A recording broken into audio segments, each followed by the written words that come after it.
EVM hack केली, EVM hack केली. होय, ईव्हीएम हॅक केली दिवाण सर, पण कुणी केली? लाडक्या बहिणीने हॅक केली. 1500 रुपये माझ्या बहिणीला दिले. सुप्रिया सुळे काय म्हणाल्या? 1500 रुपयात काय होतंय? बातमी बघितली होती ना टीव्हीवरती.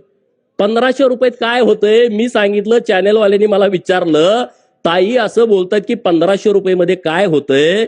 मी त्या चॅनेलवाल्यांना सांगितलं, हे 1500 रुपये मुंबईमध्ये ताज हॉटेलला बसून 1,500 रुपयाची कॉफी पिणाऱ्यासाठी नाहीत.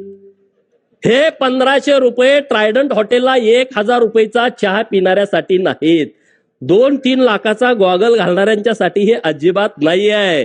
ज्यांच्याकडे 1.5-2-3 लाखाची पर्स आहे, अजिबात नाही. ज्यांच्या पायामध्ये 1.5 लाखाचा, 50,000चा, 1 लाखाचा उंची सॅन्डल आहे, त्यांच्यासाठी नाही. लिपस्टिक वाल्यांच्यासाठी नाही. हे कुणासाठी आहे?